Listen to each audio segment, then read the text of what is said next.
More than 1,000 people marched in El Salvador's capital on Tuesday to protest the government's adoption of Bitcoin as a legal tender in the country. Polls indicate that Salvadorians are wary of the volatile cryptocurrency, which can shed or gain hundreds of dollars in value overnight.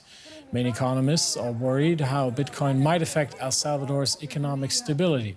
Despite the concerns, the Latin American country became the first in the world to embrace Bitcoin as legal tender on Tuesday. Government officials stated that no one will be forced using the digital currency.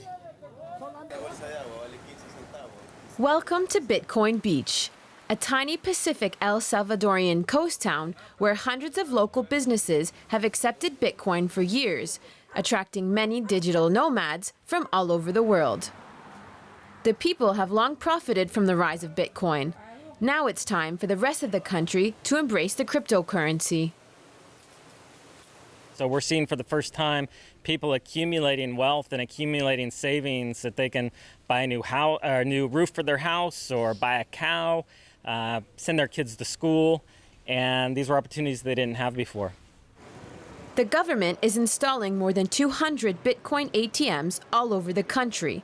The president has promised $30 for anyone who adopts the new currency, like this barber shop. The currency has a future. We believe that with the government's implementation in the country, its value will increase and this will generate greater profits. However, 70% of Salvadorians do not embrace the new currency that now exists along the US dollar as legal tender, according to a recent poll. Most people say they don't want to download the so-called Chivo electronic wallet that allows users to buy and spend Bitcoin. I don't like that. I don't accept it, even for a moment. When I'm asked how much money I made, I like to take out a roll of bills and say, look, this is the roll of bills, and I see my money, how much I've made. That's a scam. That's robbery. I don't like that. I like to go shopping with bills. Experts and regulators have highlighted concerns about the cryptocurrency's notorious volatility, which could be very dangerous to the livelihoods of people living in poor countries. Bitcoin fell beneath $30,000 in June, less than half its all-time high of more than $64,000 just 2 months earlier. All right, for more, let's bring in Christian Ambrosius. He's a lecturer at the Institute for Latin America Studies at Berlin's Free University. Welcome to DW. Now, a lot of controversy surrounding Bitcoin there among Salvadorians.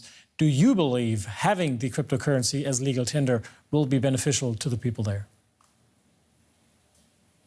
Well, in the end, it's hard to say. It's a big experiment, a first-time experiment, so it's hard to say how it's going to turn out in the end. I'm skeptical. And most Salvadorians are skeptical, as we just saw in your reporting. So few Salvadorians embrace the currency. And it's important to take into account that, well, El Salvador already lost control over its currency. It's using the dollar since 2001. So it has a stable currency.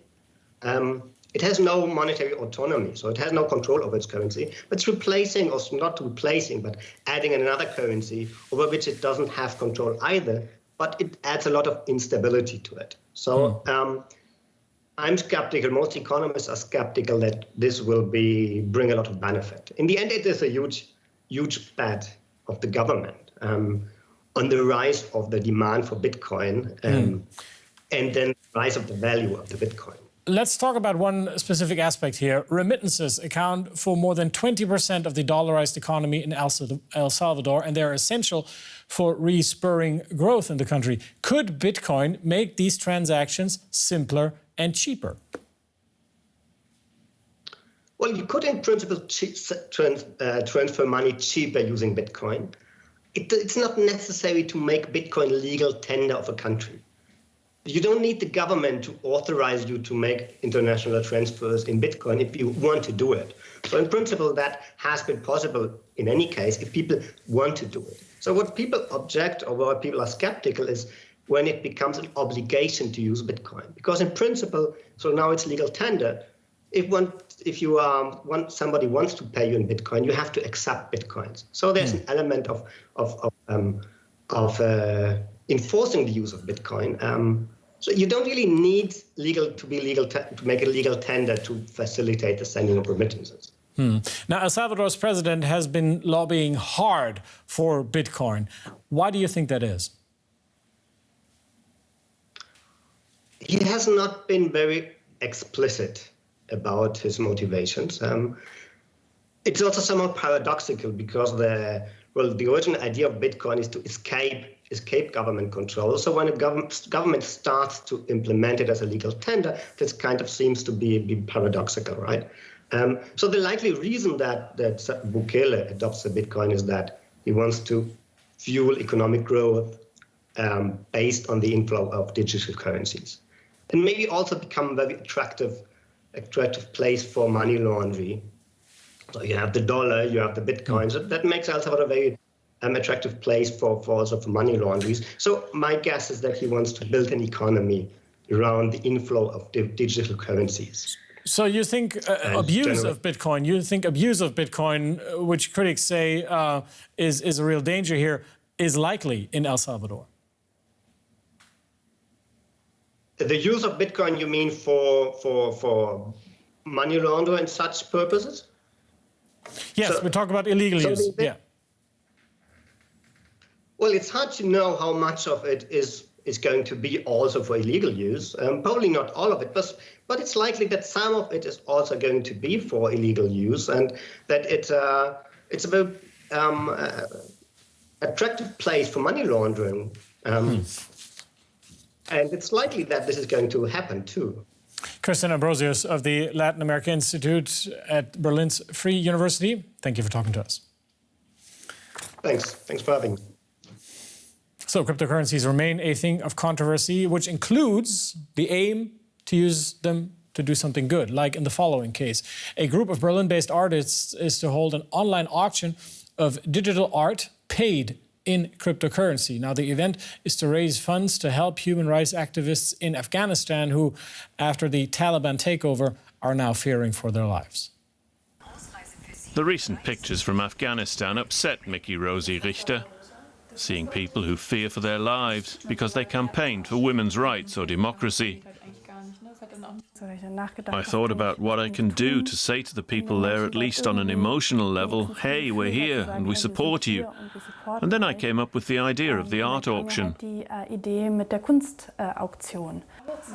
The Berlin-based photographer and other artists want to auction pictures and use the proceeds to help people in Afghanistan. Depending on size and popularity, prices can vary between a few hundred and several thousand euros. Moritz Stellmacher makes it viable. He works for Berlin's startup Ape Unit, a tech hub that makes money with blockchain technology. He programmed the auction website in just a few hours and also solved the main problem right away. The artists want to help fast, so the pictures are sent digitally.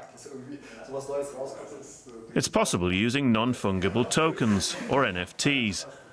Tamper-proof blockchain ownership certificates, they guarantee buyers ownership of a work of art and can be sent electronically in a fraction of a second.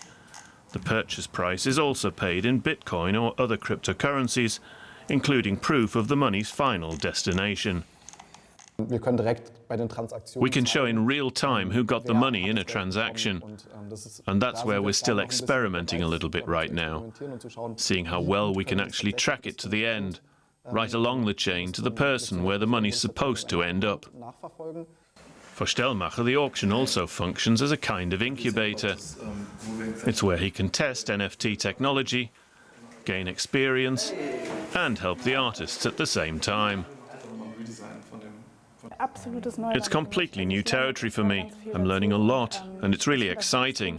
It's also giving me many more opportunities to somehow make sure nobody starves to death there, or to get vulnerable people out as quickly as possible. Moritz Stellmacher also contacted the Civil Society Human Rights Network to target the aid effectively. They represent some 200 organizations active in Afghanistan before the Taliban returned.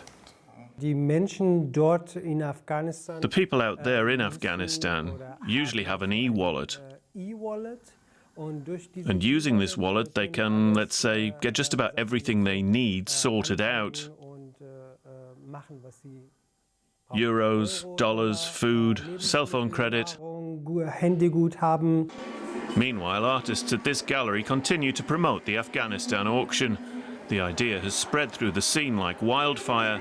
More and more artists are supporting it with their own paintings, photos and installations.